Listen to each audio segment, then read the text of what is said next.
नमस्कार।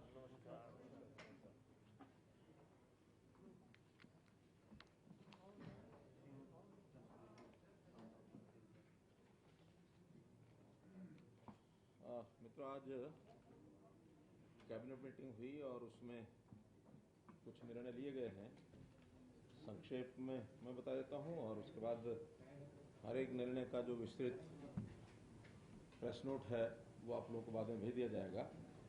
आज कुल मिलाकर के 20 मुद्दे थे और उनमें जो प्रमुख मुद्दे हैं, एक तो हमारी जो इस नए वर्ष की एक्साइज पॉलिसी, उसके ऊपर कैबिनेट ने मोहर लगाई है।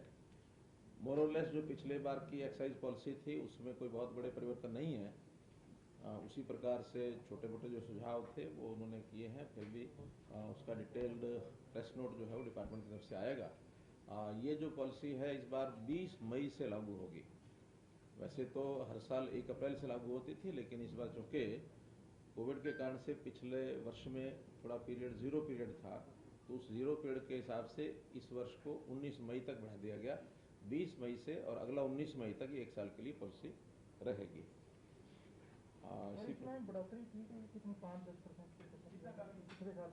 टारगेट है कोई 8-10% का टारगेट है उसमें बढ़ोतरी का, और नेचुरल तरीके से जितना होता है वही होगा। रेट्स में कोई बहुत बड़ा अंतर नहीं है, थोड़े बहुत चीज़ों का अंतर लाए हैं। इतना है कि जो कोविड सेस हमने पिछली बार लगाया था इस वर्ष में, वो इस वर्ष तक ही रहेगा। अगले वर्ष में वो कोविड सेस नहीं रहेगा। 20 से खत्म हो जाएगा। हाँ, 20 तारीख से कोविड सेस खत्म हो जाएगा।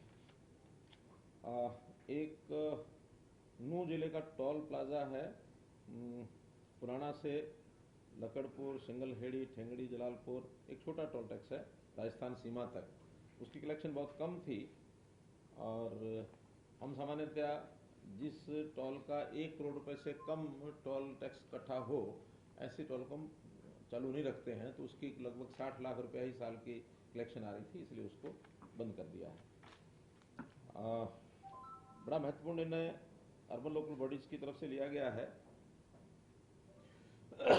सभी अर्बन लोकल बॉडीज के एरियाज में ऐसी प्रॉपर्टीज, खास करके दुकानें जो 20 वर्ष से भी पहले से किसी न किसी किराएदार के पास थी, अर्थात सन 2000 से पहले इन्होंने ली हुई थी, उनके किराए, लीज रेट ये सब चल रहे थे, ऐसे सबके लिए पॉलिसी बनाई है कि वो उसको खरीदना चाहें तो खरीद सकते हैं।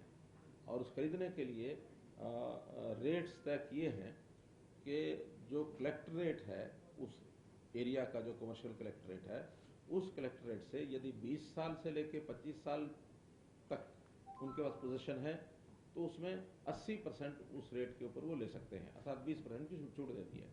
और 25 से 30 साल का अगर कब्जा है तो 25% की छूट देती है, अर्थात 75% पर ले सकते हैं। इसी प्रकार हर 5-5 साल के एक स्लैब बना दिए हैं।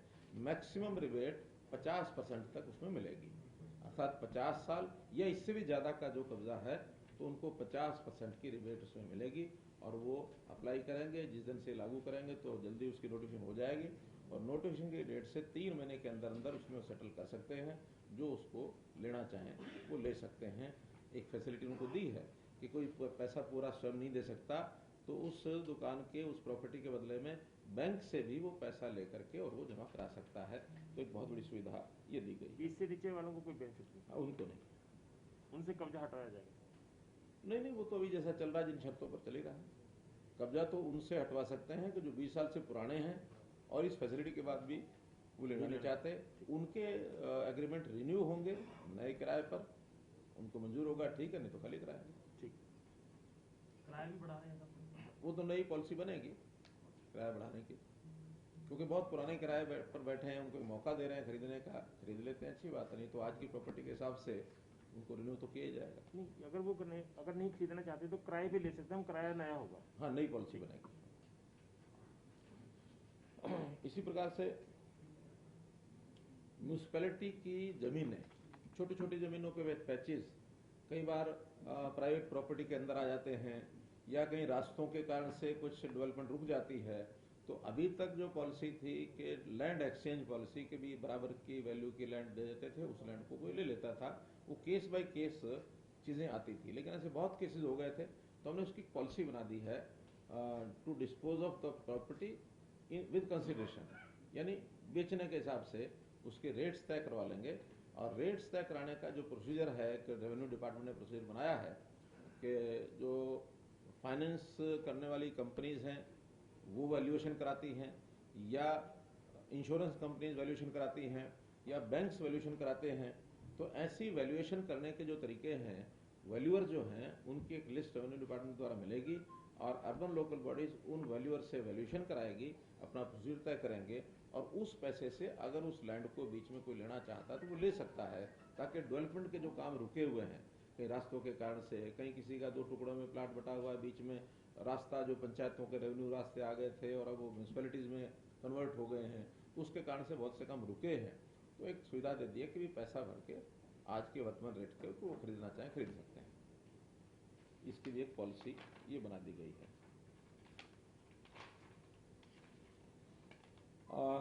टीजीटी टीचर्स अंग्रेजी के, जिनकी पिछले दिनों में एक भर्ती हमने रद्द भी की है, जो पिछले 5 साल से कोर्ट में लिटिगेशन के कारण से चल रही थी, केवल सब्जेक्ट के नाम से इंग्लिश कंपलसरी और इंग्लिश इलेक्टिव, ये एक विवाद बना हुआ था। तो कई यूनिवर्सिटी से भी परामर्श लिया और बाकी सब जगह से भी परामर्श लेने के बाद ये ध्यान में आया कि हम इंग्लिश सब्जेक्ट का एक ही लेवल कर देते हैं सबका, चाहे वो इलेक्टिव है, चाहे वो कंपलसरी है, चाहे वो ऑनर्स है, या एक नया आ गया इंग्लिश कोर। तो इंग्लिश कोर भी नई एजुकेशन पॉलिसी में आया है। तो चारों को बराबर करके और उसमें से कोई भी इंग्लिश का सर्टिफिकेट उसके पास, यानी इंग्लिश की पास करने का उसका जो डिग्री होगी उस हिसाब से सभी अप्लाई कर सकेंगे। तो इस हिसाब से नया इंग्लिश के जो टीचर्स का टीजीटी का और वो एडवर्टाइजमेंट करके और ये भर्ती कर ली जाएगी। एक विषय आता है कि जो बच्चे अबंडन्ड और सरेंडर्ड श्रेणी में आते हैं, अबंडन्ड यानी जो 5 साल से कम आयु के बच्चे कहीं भी बिना किसी वारिस के घूमते हुए लावारिस कई बार पुलिस को मिल जाते हैं, कहीं कहीं वो लोग छोड़ देते हैं और उसका कोई आगे मालिक, कोई उनका माँ बाप, कोई उसका ट्रेसेबल नहीं होता। तो ऐसे सब 5 साल से नीचे के बच्चे या 1 साल से छोटा बच्चा, जिसको हम कहते हैं सरेंडर्ड, वो शिशु बच्चे को किन्हीं भी कारणों से, बहुत से ऐसे कारण होते हैं जो आपको पता है कि सामाजिक दृष्टि से जो उचित नहीं माने जाते, तो उन बच्चों को कहीं कोई छोड़ गया, कहीं पालने में डाल गया, कहीं कूड़े में डाल गया, कहीं अस्पताल में छोड़ा है, कहीं छोड़ा है। तो ऐसे बच्चों को अभी तक जो उनके चाइल्ड केयर सेंटर्स हैं उसमें उनका पालन पोषण होता है। 18 साल तक तो पालन पोषण वहाँ होता है, पढ़ाई की व्यवस्था भी की जाती है, लेकिन 18 साल के बाद उनकी कोई व्यवस्था नहीं होती थी। ऐसे उनकी व्यवस्था करने के लिए एक नई पॉलिसी हम लाए हैं, उसका नाम है हरिहर पॉलिसी। तो हरिहर पॉलिसी में 18 साल से 25 साल तक उन सब बच्चों का पालन पोषण, उनकी आगे की पढ़ाई और उनकी नौकरी, इसकी व्यवस्था हम कर रहे हैं। लेकिन वही बच्चे होंगे जो रजिस्टर्ड होंगे इन चाइल्ड केयर होम्स में, कोई भी आएगा वो नहीं। तो ऐसे निश्चित संख्या है उनकी, और उनको 25 साल की उम्र तक या उससे पहले अगर उनकी शादी कराने में, क्योंकि डिप्टी कमिश्नर को उनका बना दिया है गार्जियन, तो वो शादी की व्यवस्था भी उनकी बच्चों की, चाहे लड़का है चाहे लड़की है, किसी प्रकार से वो हो जाती है। तो तब तक ये व्यवस्था सरकार करेगी। पहले पढ़ाई की कोशिश करेंगे कि पढ़ लिख करके और आगे बढ़ जाए। पढ़ाई में मन नहीं लगता है, कमज़ोर है, तो फिर उनको 25 साल से पहले उनकी नौकरी ग्रुप सी और डी, 10वीं या 12वीं उसकी शिक्षा के हिसाब से उनको एक्स ग्रेशिया के हिसाब से मिलेगी। कोई उनका एग्जाम नहीं, कोई कुछ नहीं, उनको सी और डी में नौकरी का जो पात्र है उसको मिलेगी। लेकिन ए और बी के लिए वो अपनी पढ़ाई के हिसाब से अपना सिलेक्शन में जाने के लिए जो प्रोसीजर रहता है, उनको रिजर्व्ड कैटेगरी EWS, इसका एक बेनिफिट उनको दिया जाएगा, इकोनॉमिकली वीकर सेक्शन का। उसके अंदर वो आ जाएंगे। उसमें चाहे वो सरकारी नौकरी हरियाणा सरकार की हो या केंद्र सरकार की हो, तो EWS का उनको श्रेणी का लाभ मिलेगा। तो इन बच्चों के लिए, और 25 साल तक अगर उससे पहले नौकरी लगता है तो उस नौकरी की जो उसकी सैलरी है वो भी उसकी रिजर्व रहेगी, खर्च उसका तब भी गवर्नमेंट ही करेगी। केवल उसमें से अगर वो चाहता है तो 20% पैसा निकाल करके स्वयं खर्चने की इच्छा करता तो कर सकता है। यानी एक प्रकार का वो डिप्टी कमिश्नर ही उसका रहेगा गार्जियन, और उसके बाद शादी होने के बाद वो पैसा उसको दे दिया जाएगा। और उसको कहीं भी मकान के लिए अगर कुछ राशि उसको एज लोन देना होगा तो 2 कमरे के मकान के लिए लोन भी दे दिया जाएगा, उसका इंटरेस्ट जो है गवर्नमेंट देगी। तो ये एक व्यवस्था। 5 साल वाला आप बता रहे थे, उसका क्या मतलब? 5 साल से पहले नीचे होता है वो अबंडेंट होता है। अच्छा, अबंडेंट का मतलब वो कहीं भी मिल जाता है, खोया पाया जैसे होता है, मेलों में गुम हो गए, कहीं और हो गए, जिसको पता ही नहीं है कि मैं कहाँ था, किसके साथ था। या कई बार पुलिस को मिल जाते हैं बच्चे, उसकी कोशिश की जाती है कि उनके माँ बाप की तलाश की जाए, उनको वापस हैंडओवर किया जाए, लेकिन कई बार बच्चे का और माँ बाप का मेल नहीं करा पाते, फिर उनकी व्यवस्था वो चाइल्ड केयर होम में होती है। 25 साल के बाद क्या होगा? ये 25 साल बोल रहे हैं। 25 साल तक उनकी शादी और व्यवस्था करा के उनका परिवार बसेगा बस।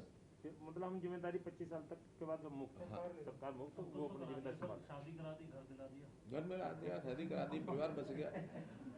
हाँ, ऐसे बच्चों में यदि मेंटली रिटायर्ड बच्चे हैं तो ऐसा भी होता है, तो उनकी व्यवस्था वो जो संस्थाएं होती हैं, बहुत संस्थाएं ऐसी करती हैं ऐसे व्यक्तियों के लिए, और पूरी लाइफ भर भी वहाँ रहते हैं, उनका आर्थिक कोई एक स्कीम बना करके और उनको उनमें एडमिट कराएंगे, उनकी आर्थिक जो ग्रांट है वो सरकार देगी।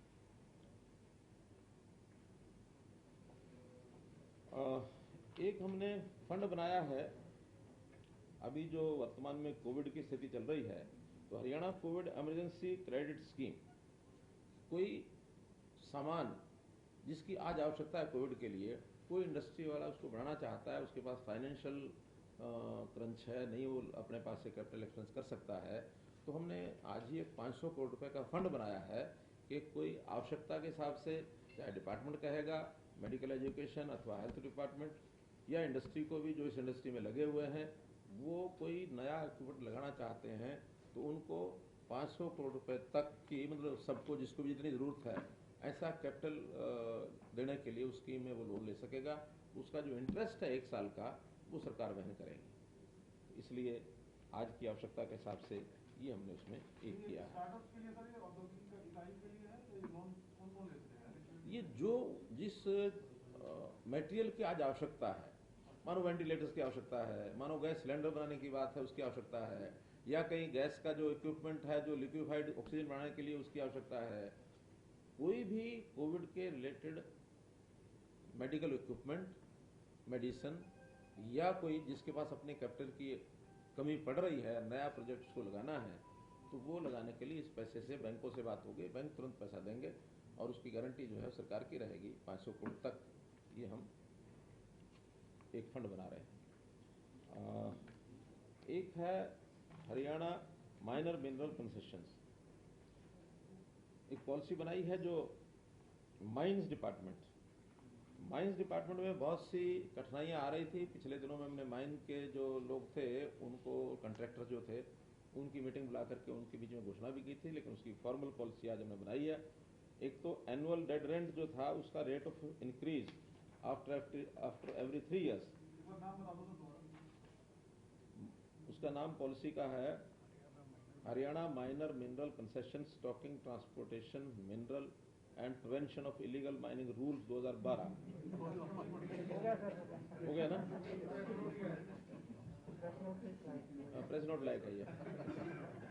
तो ये रूल्स इसमें चेंज किया है। तो इसमें एनुअल डेड रेंट का जो इंक्रीज है वो हर 3 साल में पहले 25% था, अब उसको कम करके 10% किया है कि अब इंक्रीज 25% ज़्यादा लगता है 3 साल में, तो 10% किया है, और ताकि उसी हिसाब से अपनी ऑक्शन में वो उसको अपना फैक्टर इन कर लेंगे।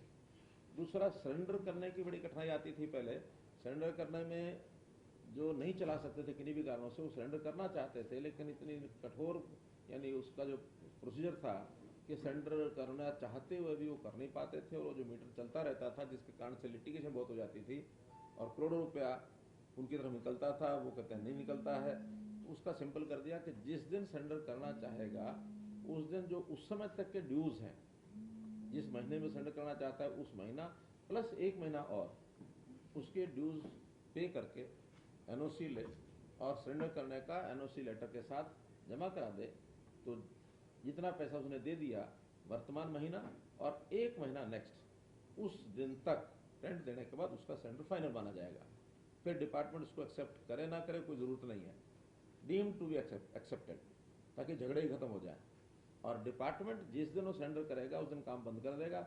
उसके तुरंत बाद विद इन 1 मंथ वो सारा सर्वे करके आएंगे कि हाँ इसने जितना मटेरियल निकालना था उससे ज़्यादा तो नहीं निकाल रखा, ज़्यादा निकाला है तो उसका एक फाइन रिपोर्ट बना करके उसको दे देंगे और उस फाइन की रिपोर्ट के आधार पर वो नेक्स्ट पैसा जो बचता है उस समय तक वो भी जमा करा दे, तो उसके बाद वो फ्री है। और फिर इसके बाद नेक्स्ट 1 महीने के अंदर अंदर, बरसात के दिनों में 2 महीने रखे हैं, 2 महीने के अंदर अंदर डिपार्टमेंट तुरंत उसको ऑक्शन करेगा, ऐसा भी प्रोसीजर तय कर दिया। ताकि बंद भी रहेगी कोई माइन तो मैक्सिमम 3 साढ़े 3 महीने बंद रहेगी, इससे ज़्यादा बंद नहीं रहेगी। पहले तो कोई माइन एक बार झगड़ा होता है बंद होती है तो फिर साल 2 साल बंद ही पड़ी रहती है। फिर नई कोई पॉलिसी आएगी, ऑक्शन आएगी, रेगुलर पॉलिसी चलेगी ऑक्शन की। हर महीने ऑक्शन होगा, जो खाली पड़ी हैं अगले महीने जो खाली हो जाएंगी हर महीने फिर उसका फोटो चलेगा, ओपन चलेगा कि जिसने इस महीने लेनी है लो, अगले महीने लेनी लो। लेकिन ये रेगुलर एक काम ऑक्शन का और सरेंडर का, ताकि किसी को अपने बिजनेस करने में कठिनाई ना आए और सरकार को भी कोई इसका लॉस न हो। तो कई तरह के खेल चलते हैं, हमने बंद कर दिए हैं। इंटरेस्ट ऑन डिलेड पेमेंट्स पहले था 15 दिन के लिए नहीं 30 दिन के लिए 15%, 60 दिन के लिए 18%, फिर अगले 60 दिन के लिए 21%। अब इतने हाई रेट्स थे तो इसकी कठिनाई होती थी, हमने सब जो है अब डिलेड पेमेंट्स का जो रेट ऑफ इंटरेस्ट है सब 12% कर दिया है। कि रेट ऑफ इंटरेस्ट अब आज के समय में जितने कम हो रहे हैं वैसा ही सरकार सभी डिलेड पेमेंट, सभी डिलेड पेमेंट्स जो सरकार से रिलेटेड है, लोन नहीं नहीं ये माइंस की बात कर रहा हूँ।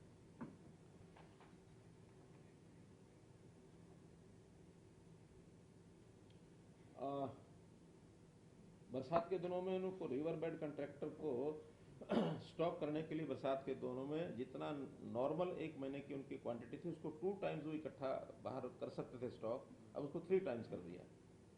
ताकि वो, क्योंकि सबकी शिकायत थी बरसात का तो कई बार 2 महीने से ज़्यादा टाइम होता, 3-3 महीने भी जाता, तो उसको 3 टाइम्स कर दिया।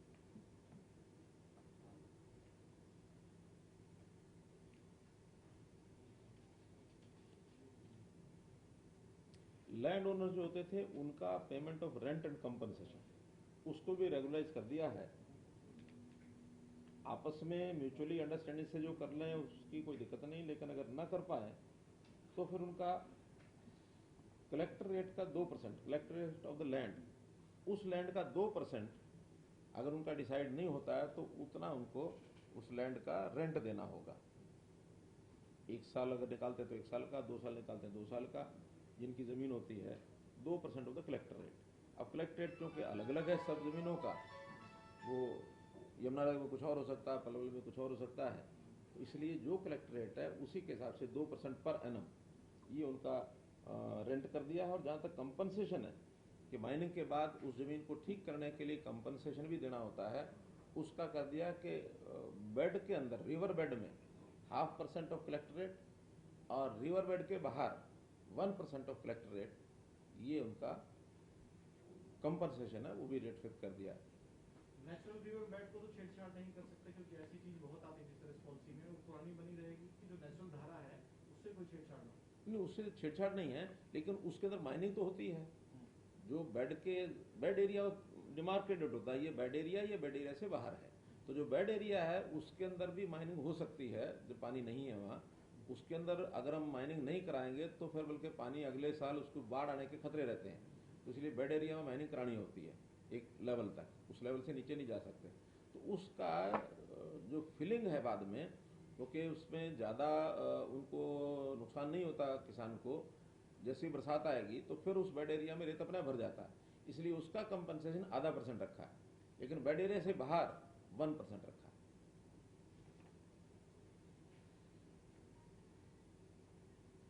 एक जो स्टॉक के लिए जो MDL होता था, लाइसेंस इनका होता है मिनरल डीलर लाइसेंस, जो 3 गुना हमने किया है क्वांटिटी बाहर वो कर सकते हैं 2 की बजाय।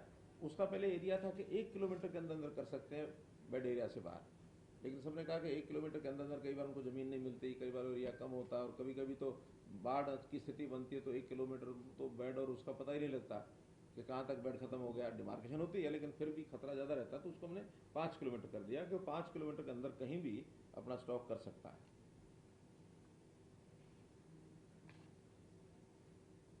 तो कुल मिलाकर एक बहुत अच्छी पॉलिसी जो डिपार्टमेंट ने बनाई है, उसमें रूल्स को काफ़ी रिलैक्स किया है, और इससे माइन कंट्रैक्टर जो हैं वो काफ़ी प्रसन्न है कि भी कई तरह के झगड़े उनके ये समाप्त हो जाएंगे। मोटे तौर पर तो यही है, बाकी कुछ लोगों की उनकी एक्सटेंशन के हैं, 5-6 लोगों के जिनका रिटायरमेंट के बाद किसी को 6 महीने, किसी को 1 साल, वो एक नॉर्मल रूटीन का विषय है। ये एक महत्वपूर्ण बिंदु आपके सामने मैंने रखे हैं। कोई और कहना क्या? सर, कैबिनेट में कोरोना का जिस तरह से माहौल चल रहा है, तो दिल्ली की तरफ से आरोप लग रहे हैं कि ऑक्सीजन नहीं दी जा रही है। वैसे साहब ने कहा कि दिल्ली में ट्रक रोक दिया। कोविड को लेकर स्पेसिफिक कितनी चर्चा हुई है? क्या खास कदम या ठोस कदम अब और ज्यादा उठाए जाएंगे हरियाणा में, जिससे कंट्रोल रह सके, बेड मिल सके, ऑक्सीजन मिल सके? देखिए, कल से ये समस्या जो बनी है उसके ऊपर लगातार सबका ध्यान है, और केवल हरियाणा ही नहीं बल्कि बाकी जो स्टेट्स और केंद्र के लोगों के साथ हमारी लगातार बातचीत चल रही है। क्योंकि एक तो ये महामारी कोई केवल हरियाणा की ऐसा नहीं है, सभी प्रांतों की स्थिति है।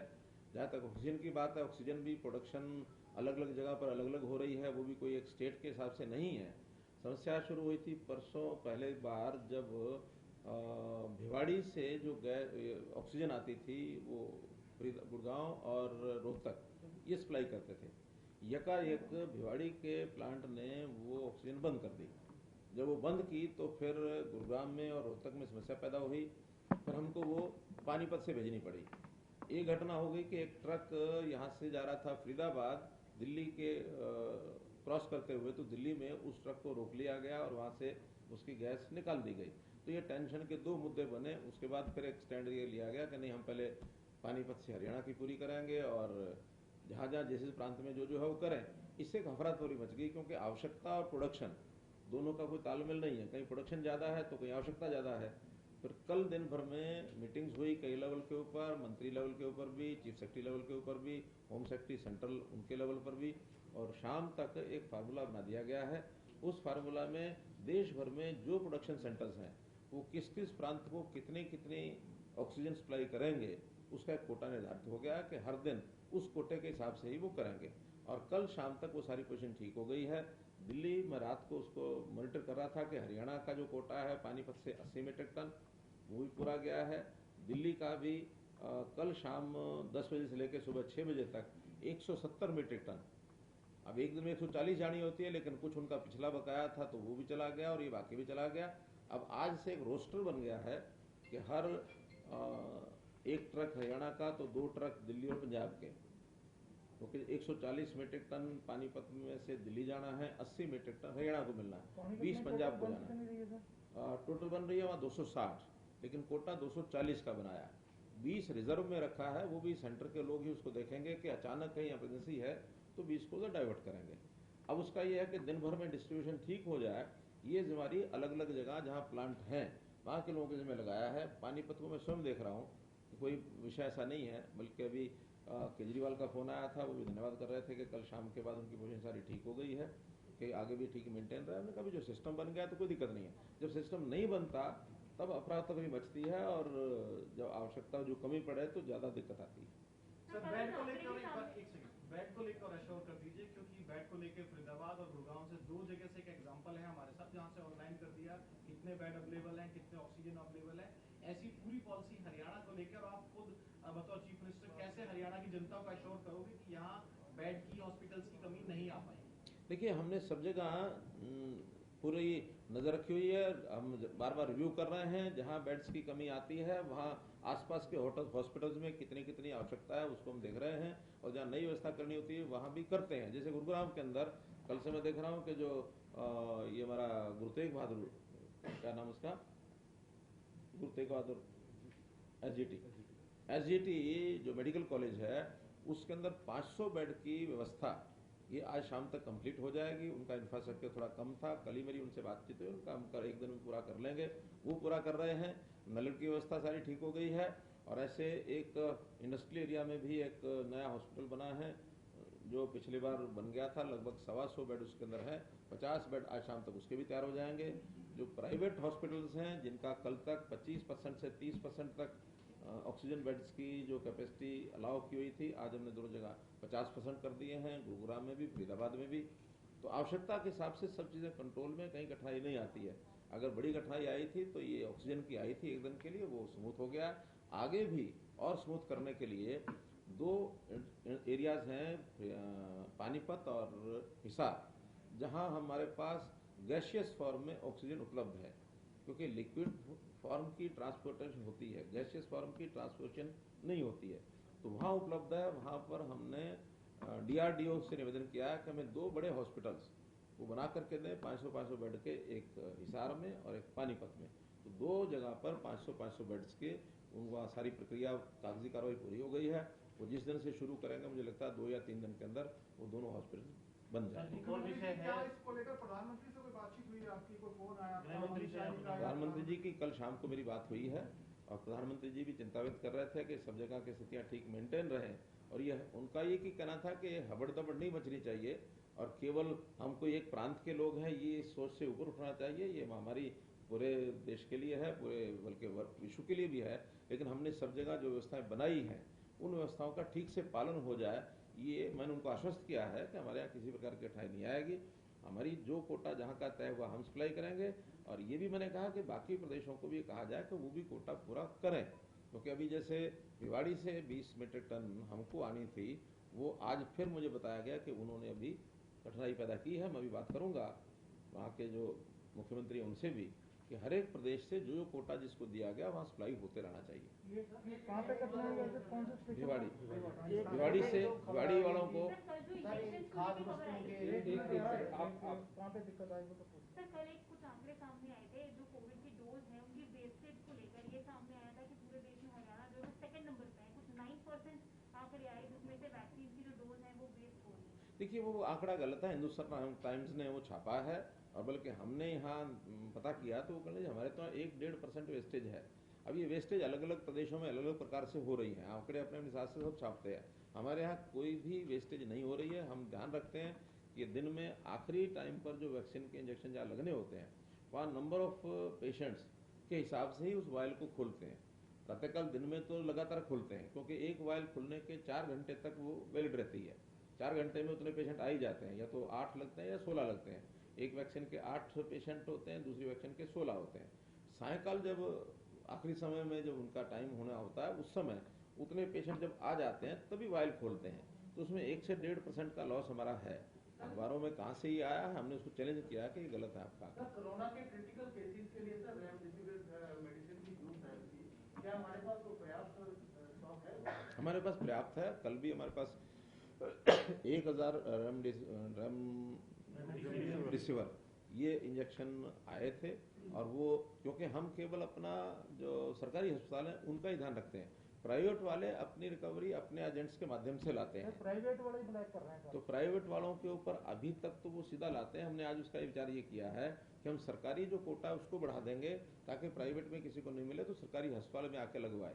वो पेशेंट को नहीं दी जाती, सरकारी अस्पताल में ही आने के बाद लगती है, क्योंकि अब ज्यादातर इस प्रकार के जो पैसा खर्च करने वाले लोग वो प्राइवेट की तरफ ज्यादा दौड़ते हैं, और प्राइवेट वाले अपने आप लेके आते हैं। हमारा तो लगभग 1000 जो इंजेक्शन है ये रेमडेसिविर का, तो उसकी हमारी जो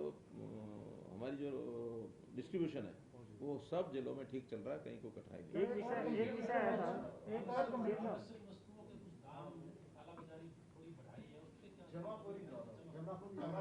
आई है शिकायत, तो आज हमने कहा है कि इसको सभी डीसीज ध्यान करें। अब चूंकि देखिए ये समाज में ही एक चेतना जागृत करने की विषय है कि जब ऐसे कोई कठिन दौर आता है, महामारी का आता है, तो लोगों को इसमें कोऑपरेट करना चाहिए, ना कि इसका दुरुपयोग करना चाहिए, इसका लाभ उठाना चाहिए। जो लोग इस प्रकार का करेंगे, चिन्हित होते ही उनके खिलाफ कार्रवाई की जाएगी। एक विषय है, जिस तरह से दिल्ली में, पंजाब में कोविड के केसेस यहाँ से ज्यादा हैं, क्या एंट्री पे कोई जिस तरह से पहले ऑक्सीमीटर था या टेस्टिंग की है, कोई सुविधा की जा रही है ताकि?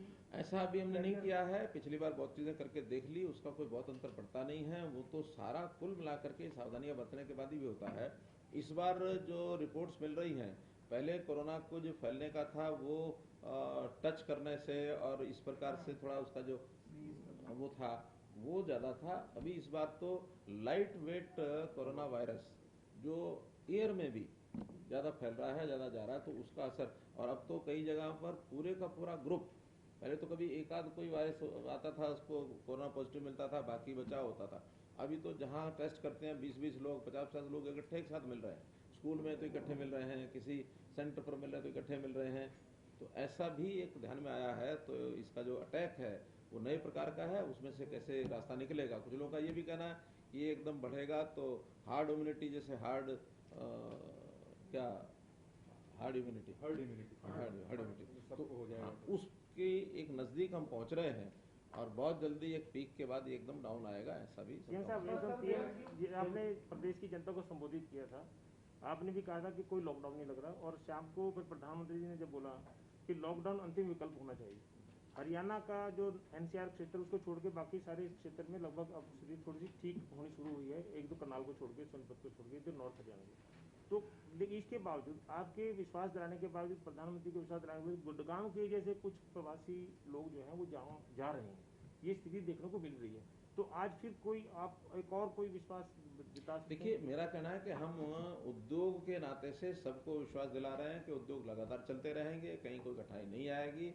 जितनी आवश्यक सावधानियां बरतने की है वो हमने सबको निर्देश दिए हैं कि वो सावधानी जरूर बरतें।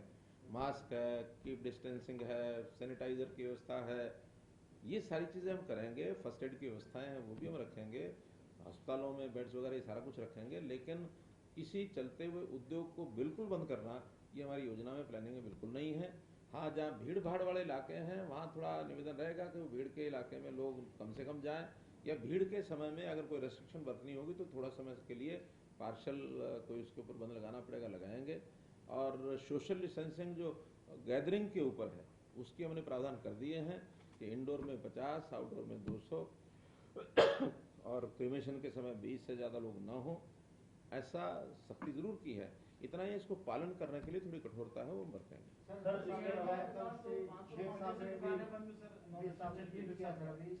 6 बजे से दुकानें बंद हो जाएगी, कैसा फैसला लिया आपने? मैं बता रहा हूँ कि रेस्ट्रिक्शन हम लगाने वाले हैं कल से सोचा है कि 6 बजे के बाद बाजार जो है बंद रखेंगे। ये पूरे हरियाणा की बात हो रही है सर। जिस तरह से मेरे कुलदीप ने सवाल किया, जिस तरह प्रधानमंत्री ने कहा कि जो लॉकडाउन है वो वैकल्पिक है, ऑप्शन अभी लॉकडाउन की कोई, खराब होती क्या ऑप्शन देगी? अभी आज के समय लॉकडाउन की कोई योजना नहीं है। सर, एक विषय ये भी है कि जो कमीशन के लिए जो लोग जा रहे हैं, फरीदाबाद में एक मामला सामने आया कि बाहर पार्किंग में जो है वो शवों को जलाया जा रहा है, ऐसी भी स्थिति जो है वो हरियाणा में बन रही है। और इसके अलावा जो नहीं, ऐसा कुछ नहीं है। देखिए, अभी डेथ्स की संख्या इतनी ज्यादा नहीं है जो कोई अलार्मिंग है। यानी कल भी मेरा ख्याल है 40 के आसपास डेथ्स का सारे प्रदेश में। ऐसा ये जो चीज है, ये जिसने भी कहा गलत कहा है। हाँ, DRDO 500 बेड के 2 हॉस्पिटल बना रहा है, क्या सर कोई इमरजेंसी सिचुएशन के लिए आपकी चंडीमंडल या जो वेस्टर्न कमांड है उनके साथ भी कोई बातचीत हुई है कमांड हॉस्पिटल खोलने के लिए, या कोई इस तरह की इमरजेंसी? उनसे बातचीत हुई है, क्योंकि DRDO हॉस्पिटल बनाने के बाद उन्होंने जो कहा है कि हम तो हॉस्पिटल तैयार करके दे देंगे, लेकिन डॉक्टर्स की कमी है, तो वो हमारे जो वेस्टर्न कमांड के कर्नल हैं, कर्नल संधू, उनसे बात हुई, उनका हाँ हम डॉक्टर्स आपको देंगे।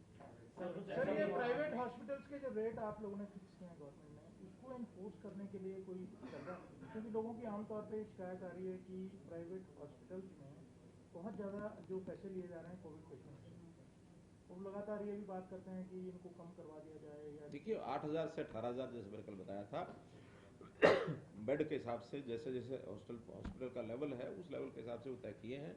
और उससे ज्यादा किसी की अगर कोई शिकायत मिलेगी तो जरूर ध्यान। ये जो बाजार बंद करने की बात है, कहाँ की है? बोर्ड बाजार बंद करने में 6 बजे को हॉस्पिटल के बाहर बोर्ड लगाया जाए कि कितने बेड खाली है, कितने इक्विप्ड है कोविड पेशेंट के लिए। ऐसी भी कोई जानकारी हमने हर एक जिले को कहा है कि एक ऑनलाइन अपना पोर्टल बना करके सबको जानकारियां दें। गुरुग्राम में और फरीदाबाद में चालू हो चुका है, इसलिए बोर्ड की बड़ी आवश्यकता नहीं, वो ऑनलाइन ही सबको जानकारी देते हैं कि यहाँ इतने बेड खाली हैं, और इतने नहीं है।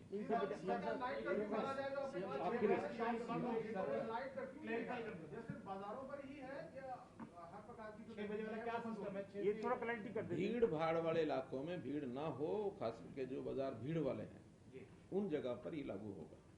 तो इसका जो भीड़ वाला नहीं है, मोहल्ले में इक्का दुक्का दुकान है, उसको लागू तो करेंगे। शाम को 6 बजे के बाद सारी दुकानें बंद हो जाएंगी। मैं तो कह रहा हूँ भीड़ भाड़ वाले बाजारों के ऊपर वो चिन्हित करेंगे, डिप्टी कमिश्नर अपने आप बताएंगे कि ये बाजार बंद रहेंगे। सर इसी में एसेंशियल नॉन एसेंशियल वाला डिफरेंशिएट रहेगा, मेडिकल स्टोर वगैरह जो पहले लगा था।